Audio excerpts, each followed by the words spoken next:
طيب يا شباب، جاوبنا على شويه اسئله. اتمنى انه الاجابات يعني تمام، هدت شويه من التنشن بتاع الاسئله. وفي اسئله تانية مش كده؟ متحمس انا اعرف باقي الاسئله. ليتس جو يلا. دلوقتي يا شادي في سؤال بيتسأل كتير، وهو ليه الله في العهد القديم سمح بالقتل؟ يعني ليه مثلا سمح ان شعب اسرائيل يقتلوا سكان كنعان؟ واحنا بنتضايق من داعش بقى ان هم بيقتلوا ناس من داعش. اوكي، نجاوب سؤال السؤال بتاع داعش ده عشان سهل شويه في الاول. في فرق رهيب ما بين اللي حصل في العهد القديم اللي هو اللي بنسميه ال7 شعوب اللي ربنا سمح بإبادتهم، وهنحكي لك القصه دي سهله قوي، وبين داعش دي قصه تانية خالص. داعش ده انت بتجبر حد بالعنف بالفورس انه يعتنق الاسلام. اوكي، وعندنا اخواتنا المسلمين زي الفل واصحابنا وحبايبنا، ملوش علاقه خالص بداعش. داعش ده انت بتجبر حد بالعنف انه يعتنق ديانه، ولو ما قبلش بتموته. ربنا في العهد القديم في الشعوب دي ما اجبرش حد بالعنف انه يعتنق اليهوديه مثلا او المسيحيه، ما اجبرش حد. هو تدخل في وقت معين لما شاف انه الشر زاد جدا بإبادة ال7 شعوب، واستخدم شعب إسرائيل في الوقت ده. وعلى فكرة شعب إسرائيل نفسه لما برضه تمادى في الشر، الله استخدم بابل في سبي شعب إسرائيل. فالله بيتدخل في وقت معين علشان يمنع الشر قد وصل يعني لحده، ولا فرصة للشعب ده إنه يتوب. فداعش ده قصة تانية خالص، ده بالعنف. والله في المسيحية مش بيجبر حد بالعنف، يا جيتي ولا ما جيتش فهموتك، مش كده خالص. دي قصة تانية خالص في موضوع ال7 شعوب دول. ايه اللي حصل في ال7 شعوب؟ الإجابة على السؤال ده سهلة جدا، عشان احنا بنقتنع او عند بعض الناس انه ربنا بيحب الدم، إله دموي بيحب يموت وموت اهو ناس. لا الموضوع مش كده خالص. في آيتين مفتاحيتين سهلين جدا يجاوب على السؤال ده، لازم نخلي بالنا من الآيتين دول. اوكي، واحدة موجودة في تثنية 12 عدد 31، وواحدة موجودة في تكوين 15 وعدد 16. نقرا الأولانية. تثنية 12 31 بيقول كده: لا تعمل هكذا للرب إلهك، لأنهم قد عملوا لآلهتهم كل رقص لدى الرب مما يكرهه. اسمع: إذ أحرقوا حتى بنيهم وبناتهم بالنار للآلهة بتاعتهم. هنشرحها. تكوين 15 عدد 16: وفي الجيل الرابع، في الجيل الرابع يرجعون إلى هنا. ده وقت إبراهيم بيتكلم في تكوين 15. لأن ذنب الأموريين، الناس اللي احنا بنتكلم عليهم اللي ربنا سمح بإبادتهم، ذنب الأموريين ليس إلى الآن كاملا. ال7 شعوب دول الشر بتاعهم وصل إنه فوق كل تل يعملوا مذبح، فوق كل تل وتحت كل شجرة يبقى في مذبح. مش بس كده، في وسط المذابح دي وهم بيقدموا الذبيحة بتاعتهم أو العبادة بتاعتهم للوثن، بيقدموا بنيهم وبناتهم وهم أطفال بالنار كذبيحة. فده شر وصل. كويس، ربنا اداهم فرصة يتوبوا، يومين 3 شهرين، أكتر من 400 سنة. لما تقارن ده بتكوين 15 لأنه بيتكلم عن نفس الشعوب، الله اداهم فرصة أكتر من 400 سنة للتوبة. ولما ما تابوش الله سمح بإبادة هذه الشعوب، لأنه زي ما كنت اتفقنا الله بيتدخل في وقت معين في التاريخ لما يلاقي إنه الفرصة اللي أعطيت للناس عشان تتوب ما بتتوبش، والشر ده بيأذي ناس تانية ومفيش فرصة للتوبة، ربنا بيتدخل ويبيد. فده اللي حصل بالظبط. ربنا ما ادهمش فرصة يومين 3، لا ده أكتر من 400 سنة مستني عليهم. لما هو حس إنه الأطفال دي بتموت، الشر ده وصل لحتة ملهاش رجعة، سمح بإبادتهم. بس السؤال لسه موجود، طب يعني فين عدل ربنا في الحتة دي؟ ايه ذنب الأطفال دي اللي ماتت؟ احنا من مفهوم المسيحي نؤمن انه الأطفال بتروح السماء. لما الطفل بيموت في الابورشن مثلا ولا حاجة، كل الأطفال دي بتروح السماء. ففكر معايا في الفكرة دي، قد يكون سماح ربنا لإبادة الشعوب دي خلاص للأطفال دي، بدل ما كانوا الشعب ده بيقدم الأطفال دي ذبيحة بالنار. فربنا مش انه بيحب الدم، هو كان لازم بعد 400 سنة. الكلمات ده اتقال في وقت ابراهيم، فرق 400 سنه بيتكلم على حاجه هتحصل بعد 400 سنه، لانه في علمه السابق كان يعرف هذا. فدي نقطه مهمه جدا. ربنا مش انه بيحب الدم ومش اله دم وبيحب يموت الناس، لا، ربنا بيتدخل في وقت معين لاباده شر معين ما كانش فيه يعني فرصه للتوبه منه. طب يعني ده معناه انه يعني ربنا بيعمل كده عشان هو صالح، فكان بيسمح بده. يس.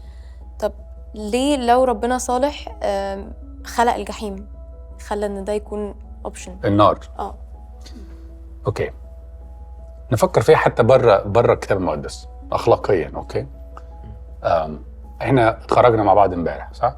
يمكن نخرج تاني النهارده صح؟ انا ما بحبش يوسف، مش مش طايقه قوي، مش مبسوط قوي من طريقه كلامه وشخصيته. لما نيجي نخرج مع بعض انا يعني هبقى متمني الخروجه دي تخلص امتى. انا مش قادر اقعد مع يوسف، يعني مش متفقين مع بعض. ده مثلا طبعا. اوكي، اخلاقيا مش اخلاق ان انا ابقى في علاقه مع يوسف والا هبقى في رياء، احنا مش متفقين صح كده. اوكي، ربنا اخلاقيا يجبر ازاي ناس رفضته انها تبقى معاه في مكان مش يوم يومين او في خروجه ساعه ساعتين للابد؟ اخلاقيا ما تنفعش. الله ادى فرصه للناس انها تختار. الناس اللي قالت له لا، يعني بحب جدا الكود بتاعت بيلي جريهام دي، كل الناس اللي قالت لربنا لا وهي على الارض، ده بالظبط اللي ربنا هيعمله ليهم هم في السماء. لا، انت اخترت انك مش عايز تبقى معاه. اخلاقيا ما ينفعش يجبر حد انه يحبه بالعافيه. الحب ما ينفعش يتجبر بالعافيه، يعني ما ينفعش تقول لي حبني، ما ينفعش، ما تتجبرش بالامر.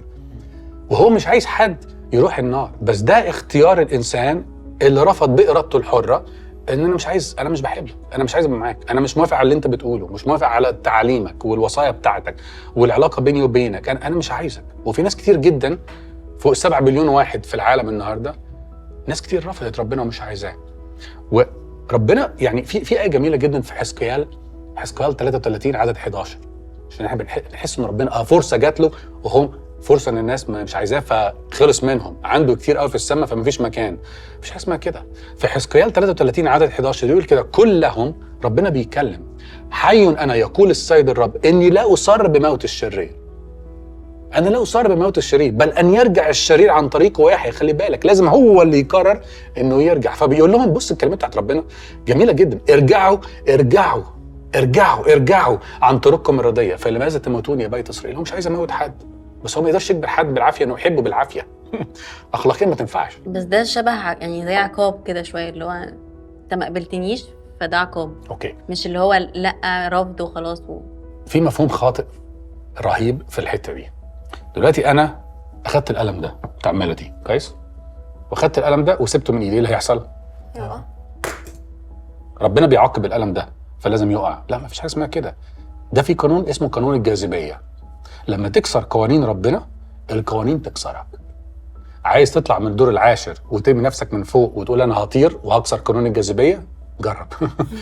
هتكسرك. ما تكرهوش يا جماعه. أجرة الخطية موت. مش ربنا بيعاقبنا، هو ده النتيجة بتاعت الخطية. نتيجة الخطية موت. The wage of sin is death. أجرة الخطية موت. لما تخطئ هتموت. فربنا مش بيعاقب الناس، دي النتيجة. في فرق بين العقاب وفي فرق بين انه في نتيجة لهذا الأمر اللي أنا باختياري وإرادتي الحرة. أنا موتت 7 بليون واحد ولا 6 مليون واحد زي هتلر مثلا. تحرشت بفتاة معينة وبوظت لها حياتها ده شري. نفس الفكرة بالظبط. أنا اخترت إن ما أكونش مع ربنا، دي نتيجة اختياري، مش بيعاقبني. وهو مش عايز حد يروح النار، هو عايز كل الناس تجيله. لا يصار بموت الشرير، بس أنت لازم تختار، وما اخترتش نتيجة اختيارك تتحملها، تدفع فاتورتها. صح كده؟ ميك سنس. طب انا عندي سؤال تاني، يعني هل كل الناس فعلا بيعدي عليها الوقت الفرصة ان هم يبقى عندهم الاختيار، ولا في ناس اصلا ما بتبقاش عارفة مين ربنا او عندها يعني ما جاتلهمش الفرصة دي؟ اوكي، هنيجي للسؤال ده لانه متسأل بطريقة مختلفة وهنجاوب عليه باستفاضة من الكتاب المقدس. بس لا، ربنا بيوري نفسه والناس ما عندهاش عذر. في العهد الجديد في الكتاب المقدس بيقول حتى انهم بلا عذر، ولما عرفوا الله لم يمجدوه أو يشكروه بل حمقوا في كل. فإحنا هنجاوب على السؤال ده بإجابة مستفاضة من الكتاب المقدس، بس لا، لينا إجابة. وربنا بيعلن لكل الناس ولا واحد من الجنس البشري له عذر. تقول لي إزاي؟ ده في ناس قبل المسيح حتى جت ما شافتش المسيح أصلا، عرفوا إزاي؟ راحوا السماء إزاي؟ هنجاوب على السؤال ده. بس عشان أفتح مثلا الإجابة دي، يعني مثلا الناس تقول في العهد القديم مثلا موسى وداود وإبراهيم راحوا ازاي السماء؟ عرفوا ازاي؟ اكيد راحوا النار. عندنا دليل؟ في متى 17 في جبل التجلي. فاكرين لما اخذ بطرس وطلعوا على الجبل، مين اللي ظهر معاه؟ مع المسيح، موسى وإيليا. يبقى موسى فين؟ السنة. وده مثل من ضمن الامثله. بس احنا الناس ما عندهاش عذر. كلام مقدس فيري فيري ترو، حقيقي جدا. كل الناس كان عندها فرصه حتى قبل المسيح او بعد المسيح، وبالاخص بعد المسيح، انها تختار ربنا، انها تختار تروح السماء، انها تبقى معاه. وربنا ما اختارش ناس وناس وهنيجي من ضمن الاسئله موضوع الاختيار ده قصه يعني ربنا يعيني ان احنا نجاوب عليها. بس لا، ربنا مش عايز حد يموت، وربنا اعلن ذاته، وبالذات لو بنتكلم في العهد اللي احنا عايشين فيه في 2025 ولا 2026 او 2030 whatever.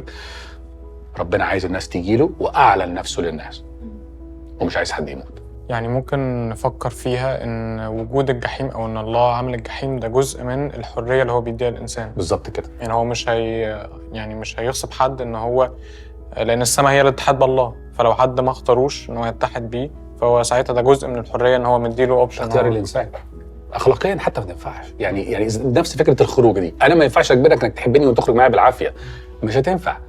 ربنا مدي حريه للانسان، ولو ما عملش كده ما يبقاش ربنا. وعايز كل الناس تجي له وتختار الحياه. الايه اللي في تثنيه 30، اختار الحياه، بس انت لازم تختار.